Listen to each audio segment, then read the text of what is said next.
This is Bill. This is the first video that we're doing. I have a lot of complaints from members that they were lost or they're overwhelmed with the material, and the worst part is that it's not gonna get any easier. So we decided, me and the team managers decided that we're gonna create a stream of videos for our workshops that we're gonna handle future. These videos are gonna go more in detail than what we touched during the workshop, and it could be something that you can refer to. Okay, so today we're gonna talk about three things: Excel, Excel as a software, what is it used for? Then we're gonna get into financial information such as 10K, 10Q, what are they about? And after we get two of these things down, we're gonna head into talking about financial statement modeling and what exactly does it do.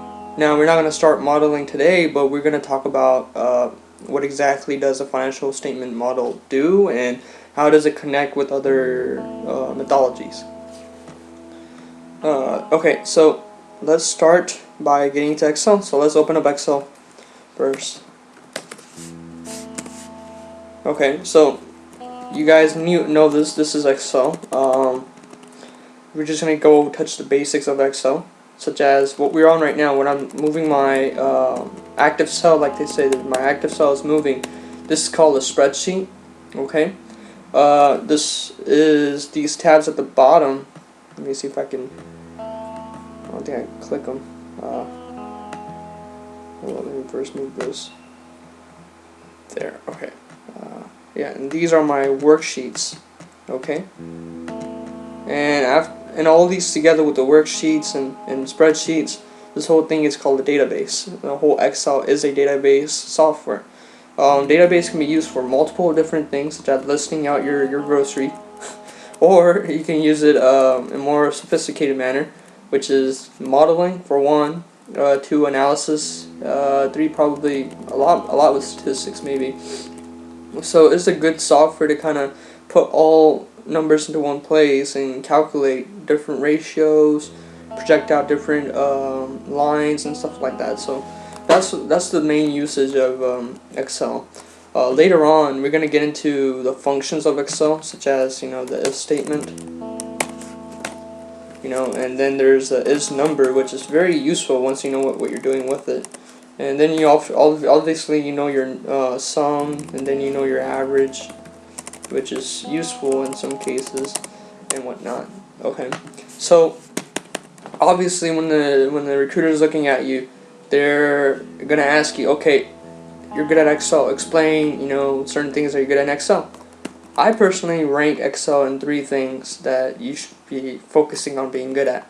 One is obviously your functions. You need to know what does a VLOOKUP do. You need to know what a if statement formula does, or sum, obviously, and stuff like that. And basically kind of interpret it. Okay, this is when you use this particular function. Along with the functions, you need to know a lot about the data tab, which is this tab over here. The data tab is basically, press the wrong button. Alright, the data tab over here, let me see if I can scroll through it. There.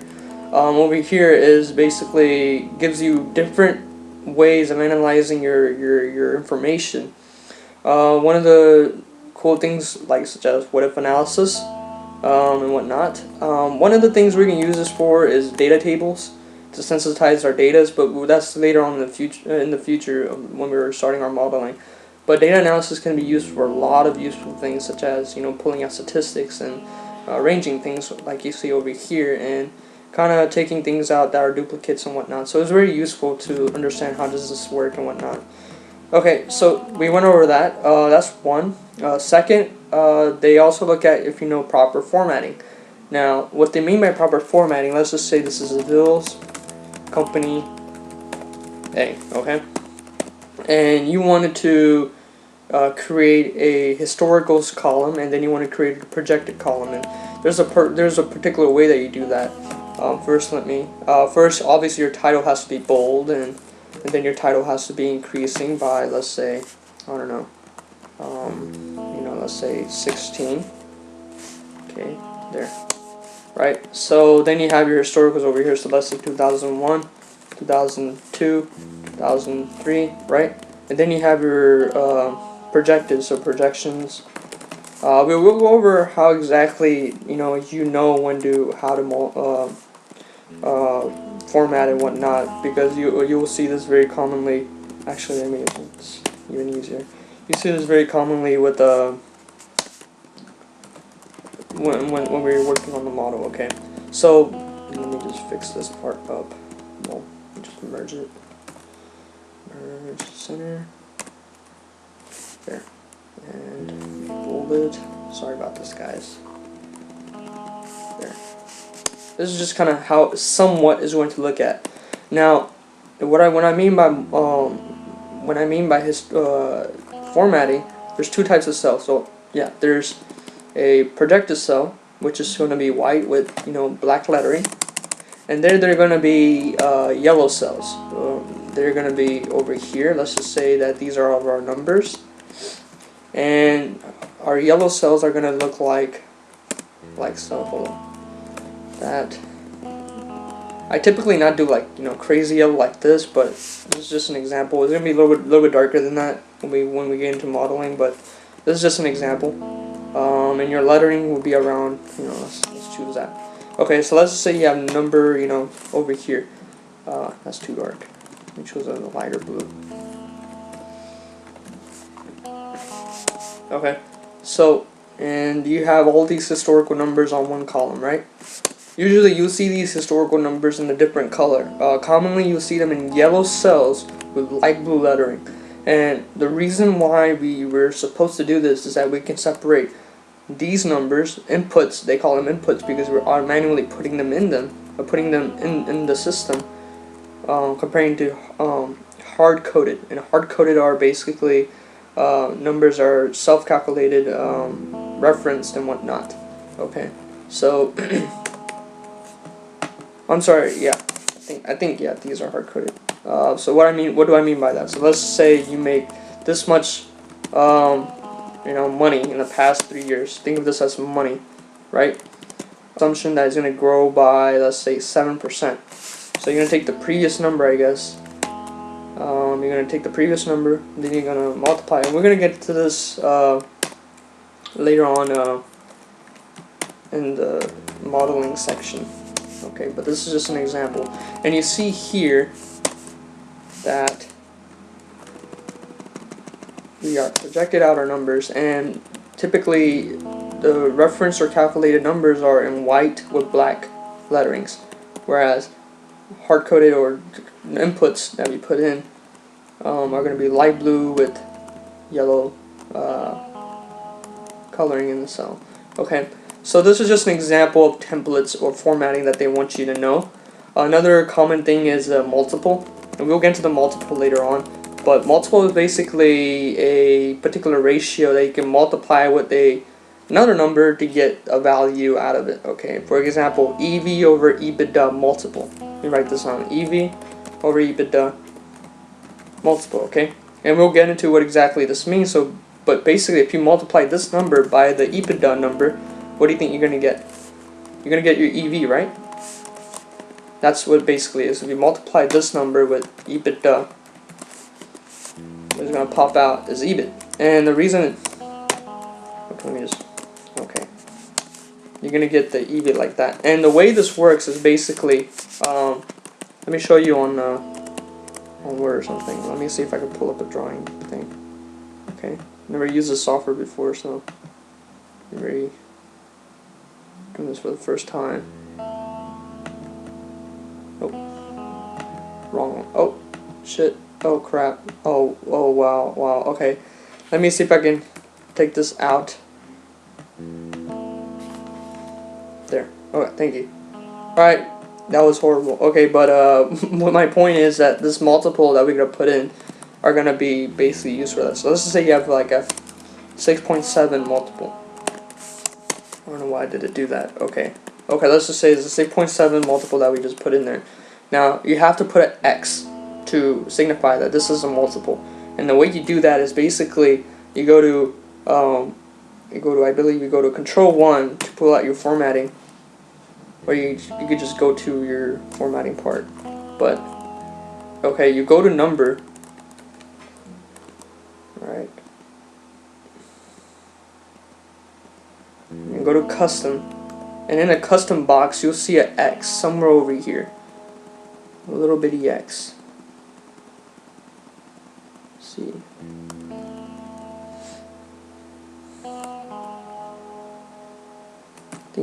I think we put it ourselves, maybe.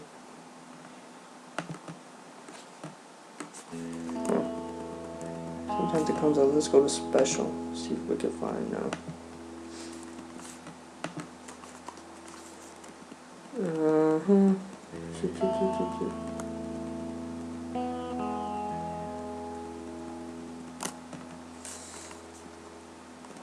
Okay, hold up. It's supposed to be somewhere over here. And then I guess you put in the X. Okay, there we go. Right, so you have this multiple. Now, if you multiply by a particular number now, let's say you have 67 EBITDA, and we'll explain what exactly is EBITDA. You multiply by this number. Okay.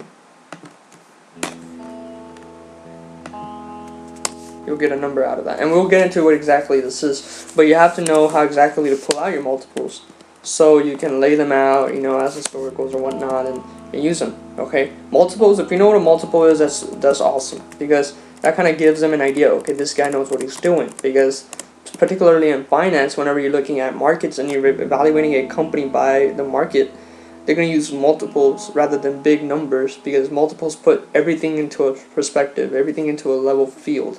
So basically that's what it is.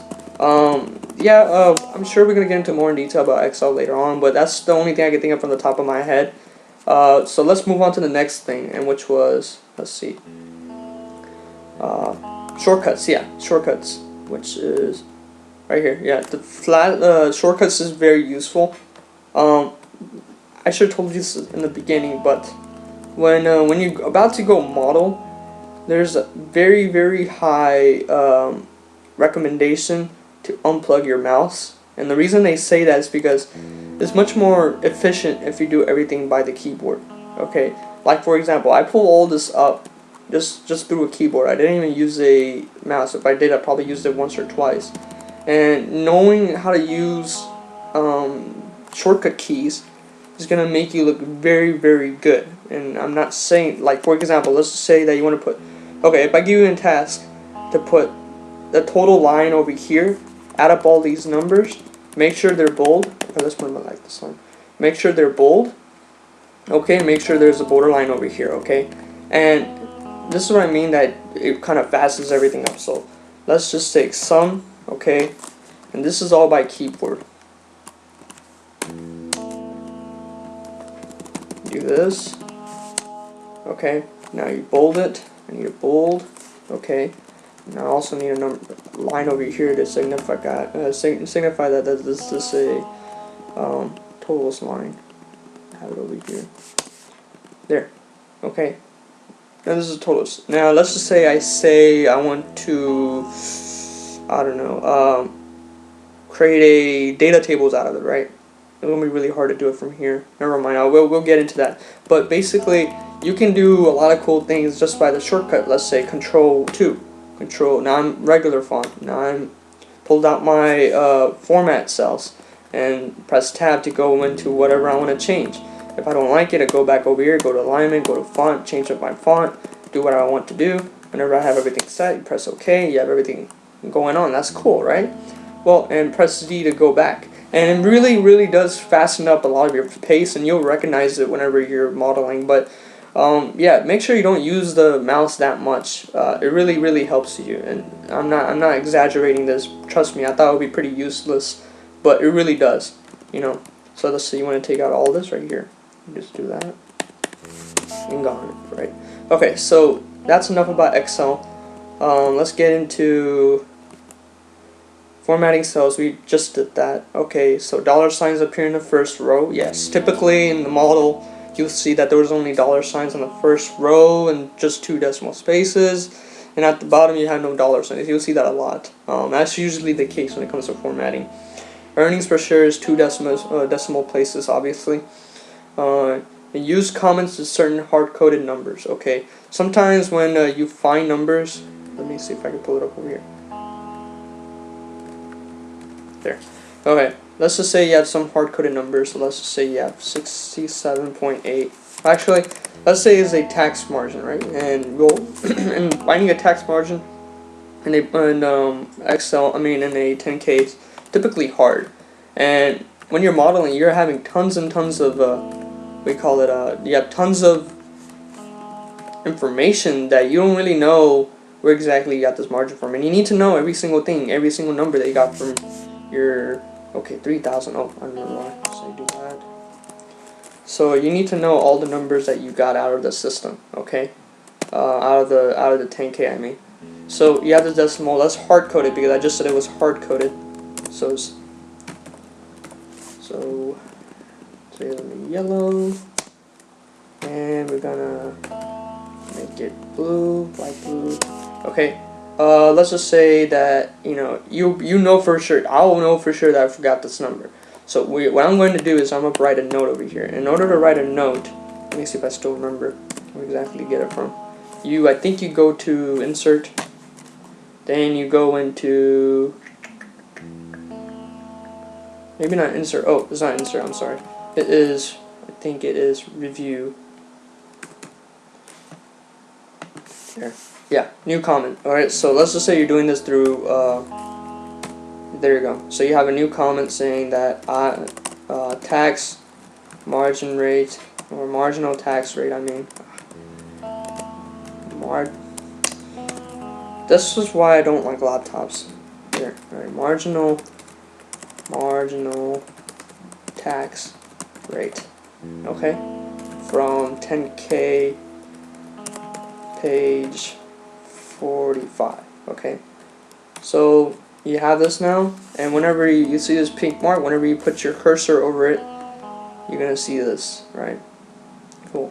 So that's basically what I mean by comment. It really saves your butt whenever you don't know where you got the number from and you have to explain it to someone. Okay, so anatomy of financial information. Okay, now we're gonna get into the fun part. We're gonna go into exactly a 10K, 10Q, 8K proxy statements, equity research reports, consensus EPS estimates, and press releases are. Okay. Typically, well, not typically. Basically, some of this information is required by law to kind of file, and some of these are not, such as equity research reports and consensus estimates. You find these online, and sometimes you have to pay for them, but in this case you don't because we already have it. So we're going to look into 10K, 10Q, and 8K, right? Alright, so let's look into that. Got the first search for it, don't I?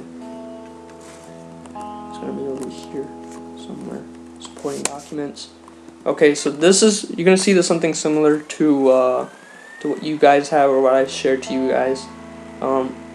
Basically you have to use these. Actually, it's going to be over here. Oh. Okay, I think I put it somewhere over here then. Let's go to downloads. Desktop. Check computer. Sorry about this, guys. Supporting documents for. Yeah, 10K.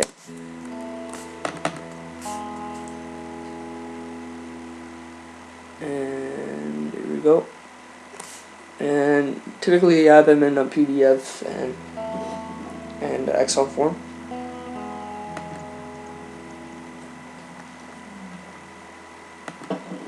Now this is we're going to look at Colgate.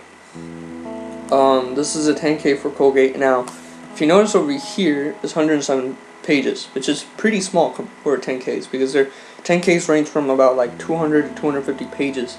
And it's basically all these regulations that they have to follow for filing, what type of, every single thing is broken down for every single company, for every single 10K basically, right? So you have basically, it starts out with, this information, which is where they originate from, where are they located, where are their headquarters at, their filing number, their zip code, And they also have outstanding shares over here somewhere. Common stock by affiliates. There were, yeah, right here. This is your shares outstanding over here. And this comes very useful, handy when we're gonna model, but this is what typically how it looks like. Let me change it to, I don't know why it always does that. Hold on. Hand tool. Okay, so you can do that. Okay, so this looks very, very dry. Very, very complicated at times. Very, very detail-minded type of document, and basically you have to work around with all these numbers, and all your statements are over here. Okay. These are all the people that are the executives of the company, and then you get into where's the fun part at? Then you have all these charts over here, and then you get to the fun part, 10K, and then you get into your income statement, your balance sheet.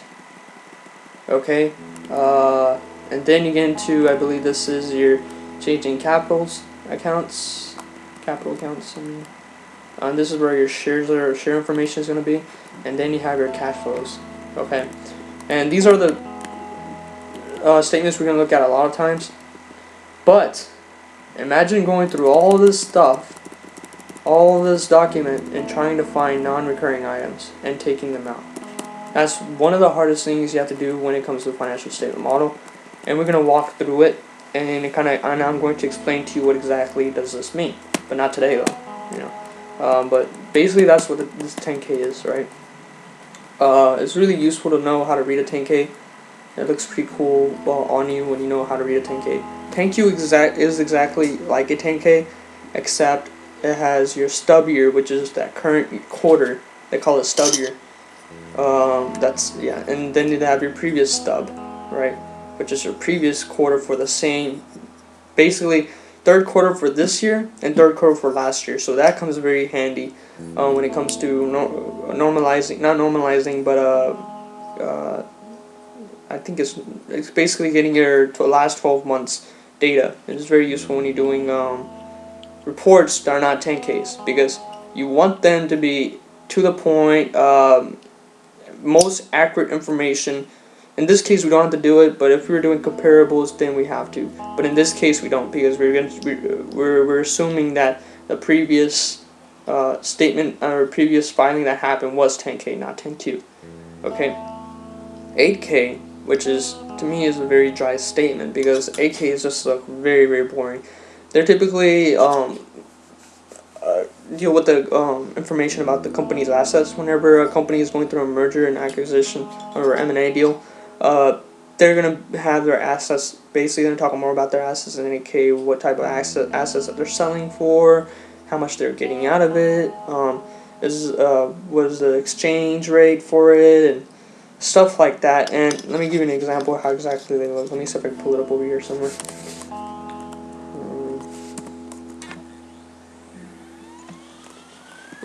This is Arbor's 8K during its M&A deal, and present transactions and everything. As you can see, it's a little bit different than your 8K. I mean your 10K, because wow, just looking at this is very dry, and it has a lot of asset information. And this comes very handy when it comes to M&A deals, like I said, and whatnot. Cool. All right, so let's look at proxy statements. Oh.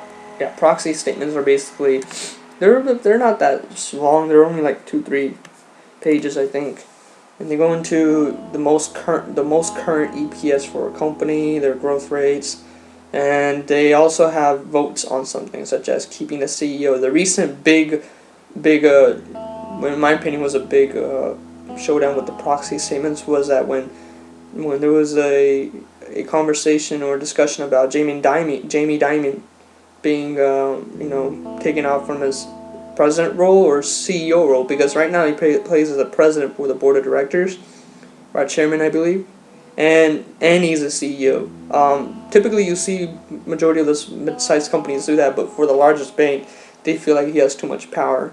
So the proxy statements were really looked at during that time, during their shareholders meeting, just to see if people do support, his shareholders do support Jamie Dimon.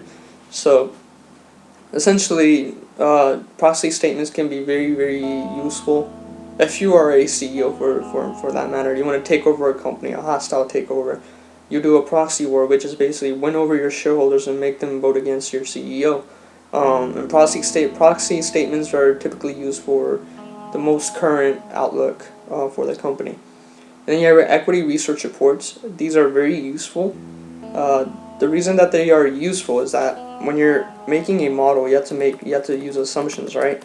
Well, in this case, we are just college students. We don't know anything about the industry.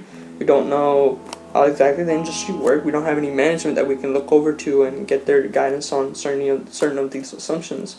So what we do is that, okay, for that matter, we're going to go find a research report.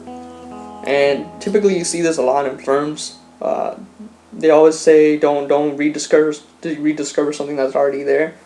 And the reason they say that is because they don't want you to kind of go out there and make assumptions, take months, not even months yet, months to kind of make them, and they're probably not even solid enough, right?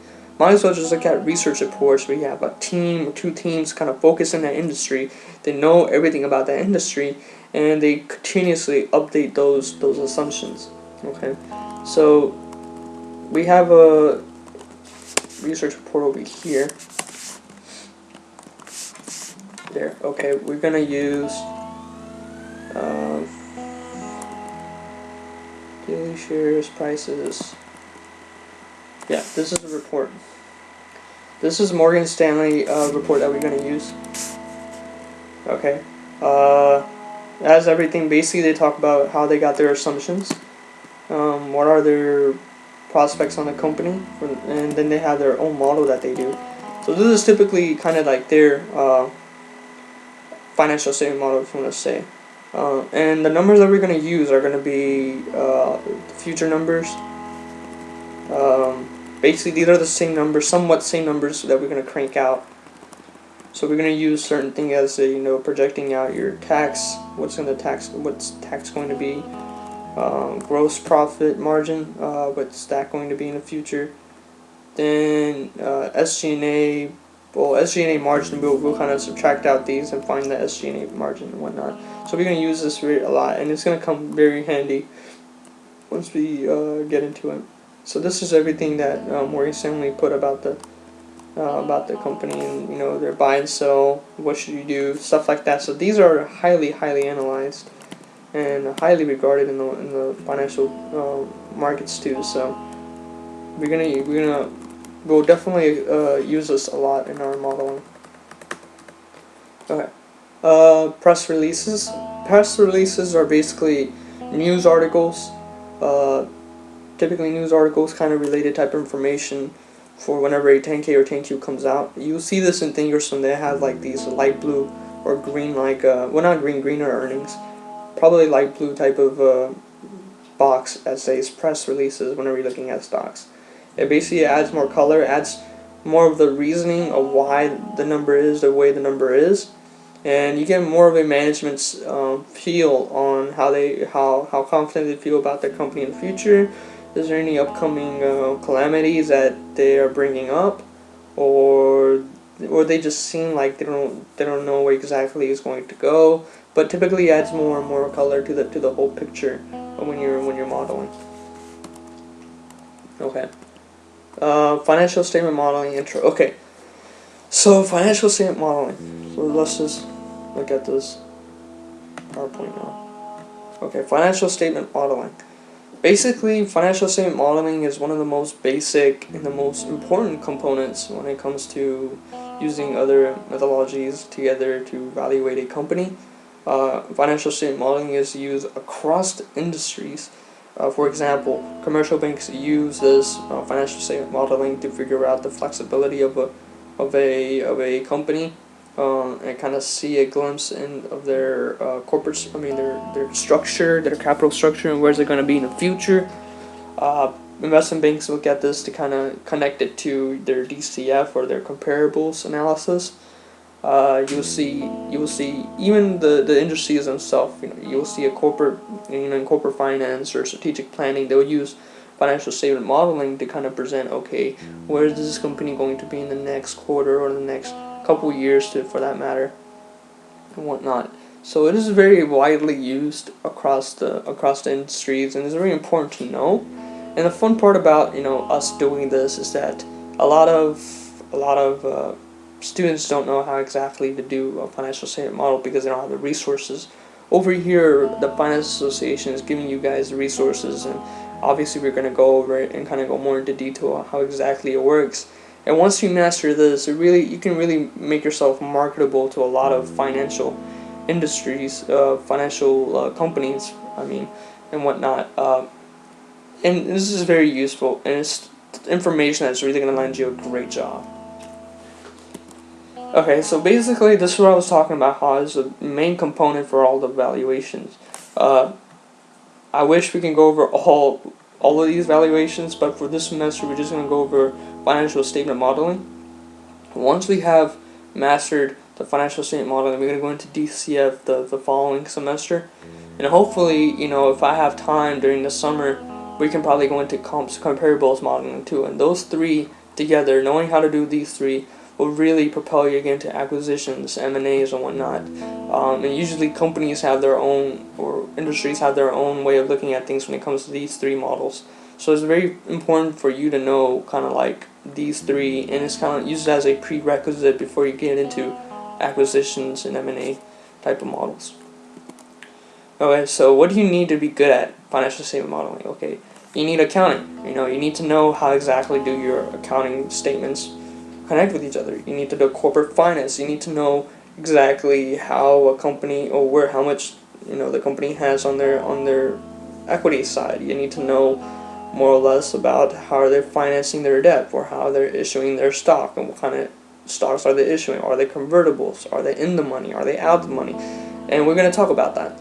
Industry knowledge. Well, obviously right now we don't have any industry knowledge about toothpaste, but when you go into financial statement modeling for a real company and you have about 4 to 5 years of experience underneath your belt, it really adds a lot of depth, a lot of accurate information into that model, and accurate assumptions into that model. That's going to be very useful. Company knowledge. If you're working for a company for a very long time, you get to be very kind of used to the whole capital structure and the operations that the company wants to focus on, or are focusing on. Excel, like I showed in Excel, how Excel can be a really big proponent into your modeling and how is it used. So obviously Excel, being good at Excel is one of the key things that you need. Attention to detail. I can't stress that enough, because the first time I made the model, I blew it up because I referenced one number to a wrong number that just had created a huge circular error after circular error after circular error in my model, and blew it up. So you have to be very careful about details. Are those numbers being calculated correctly? Or why are these numbers not balancing out? You go back and find it and you correct it. Then you have reading financial reports, and we'll get into how exactly to read them and how exactly they're typically formatted. It's never an easy task to do, trust me. This is one of the things that a lot of professionals even struggle, because it's really hard to find certain information, and it's really hard to interpret what exactly does that information mean. So yeah, okay. The purpose behind, like I said, investment bankers use it for valuation, commercial bankers will use it for lending, and corporate finance, they use it for companies' outlook. So how exactly is the financial statement model made? Well, it's made through historicals and assumptions. You probably don't know how these assumptions, and what do I mean by historicals and assumptions, but it's pretty straightforward. If not to be not to sound like a person that knows all, but it really is that straightforward. And the reason I say that is because historicals are basically your past information. So you're going to pull that out from your reports that we're going to look at. Assumptions are something that we either ask management, you either find a research report on, or you have tons of experience in the field that what are going to be the drivers for for the future. And these are typically called drivers, by the way. And basically, combined with these historicals, using these assumptions, you spit out these projections, 5-10 year projections, and that is your financial statement model. Okay. Now, the hardest part of the financial statement model is the detail. When you go back and normalize your income statement, which means to take out the non-recurring items, and then you get into connecting all the statements together, it's a little tricky because one mess up can really blow up your model. So like I said, you have to be very careful, very meticulous about where you're getting your information, where you're putting it, where you're linking it to. So in the end, you have a nice balanced out financial statement model. Okay. Where to start? Okay, you develop a public information book. When you're working for an investment bank, they basically, when you're getting interned, they're probably going to tell you to create a research report or a PIB. And basically, that's basically pulling out the 10Ks, 10Qs, the consensus reports, the research or equity reports of a company, putting it all together. And when you come stepping into a meeting, when they're talking about that particular company, you're going to distribute out these PIBs to all your analyst associates and your MDs on the project, and they look over it. That's basically what a PIB is. You list out your historicals, which we're going to do. Normalizing, like I said, is taking out the non-recurring, and I'll explain why we do that. Make realistic assumptions and sensitize analysis, which is supposed to be sensitivity analysis, and which we're going to use a particular function or particular feature in Excel to create a data table and look at each scenario, like about 10 of them all at once. And I think once we have time, we're going to try to create a base case, strong case, and weak case scenario, but that's if we have time for it. I don't know why I put a conclusion tab. Well, in conclusion, financial statement model is very important. They're going to be a little bit hard to understand because you never modeled before, and this is a perfect exercise to kind of get you into that mindset of how exactly to model. Once you get into that mindset to know how to model and how to use these numbers and kind of be expert at it, and it always only takes practice, and for me it only took me 2 rounds, 3 rounds to be pretty good at it. So for you it's going to be the same, I'm sure. And if you get confused, you can always ask me about what you're doing, guys. What are you doing? And also during the winter break, I'll be on campus anyways every day to teach some of you guys, reiterate the financial statement model. And if you're interested, look into the valuation model as well and see what else you like about these particular, like DCFs and whatnot and everything. So, but for now, it's gonna be fun. It's gonna be very fun, a little difficult, but it's going to be fun. And always remember, at the end of this course and at the end of these workshops, you're gonna get something that no one else at Barra has, which is experience to model out 3 statements while being a finance major. That's really hard to find. So yeah, best of luck, guys. See you in the next video.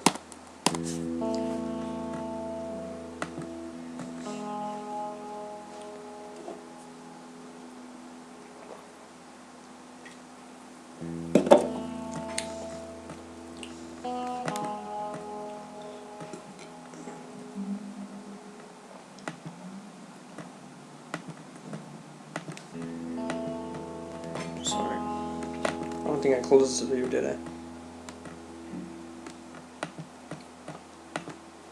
Okay, why aren't you closing?